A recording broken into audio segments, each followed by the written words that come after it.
Today in this video of lecture for graph theory, I shall first discuss what is trail.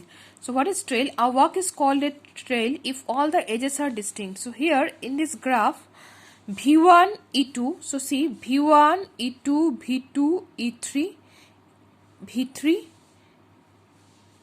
is a trail. So that means V1, E2, V2, E3, V3. This is a trail. You can say this V1, E2, V2, then E3, V3, then I can say E6, V5. This is also a trail. But in case of trail, all the edges must be distinct. So here E2 and E3, these are distinct edges. That means different edges. Whereas this is not a trail because you see here repetition of edges is there. E3, E3. So this is not a trail. So that means in case of trail, there should not be any repetition of edge. Now path.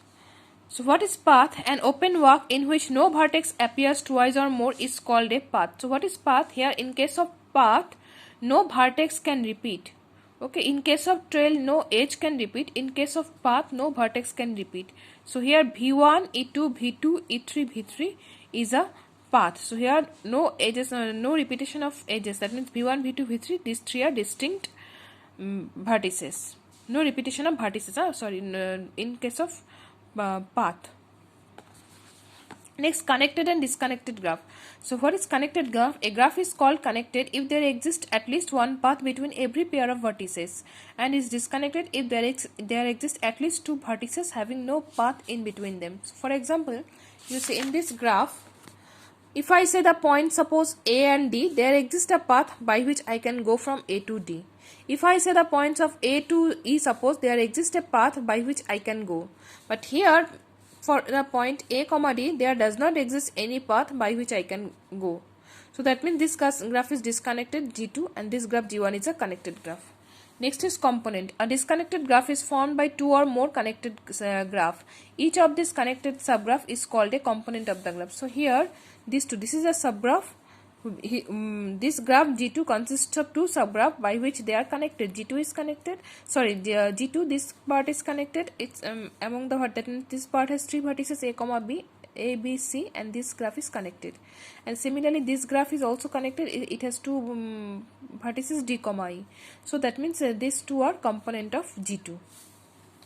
Next is a best known example of graph Königsberg bridge problem. This is a problem which arises. See what is the problem here? In case of the Pragen river, there are two islands A comma B and the banks of the river is C comma D. So now from A to B and C to D there are seven bridges. 1, 2, 3, 4, 5, 6, 7.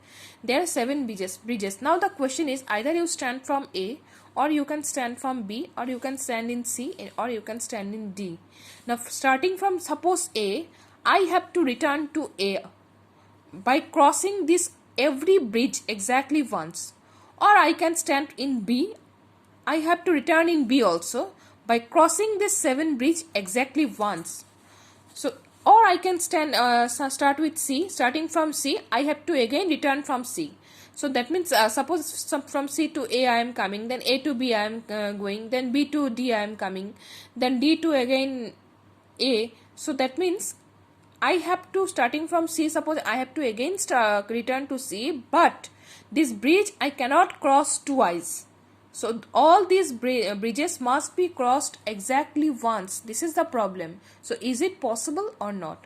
Now Euler, this problem he solved by graph theory. So in graph theory he has taken this A, B, C, D as 4 points A, B, C, D, and this he has taken as edges. So A to D there are two paths. So from A to D he has drawn two edges, and A to C also there are two paths. So he has drawn two edges. Then B to C one path, B to D one path, and B to A another path. So B to C, B to D, B to A. In this way he has drawn the graph, and after that means solving, he has told that yes, it is not possible for this Königsberg bridge problem for taking by crossing exactly once and starting from A. If I want to return in A, it is not possible. That means with the help of graph theory he has solved. So this problem he has taken in graph theory in this way. Okay. So this is Königsberg bridge problem. So okay, up to this much. Thank you.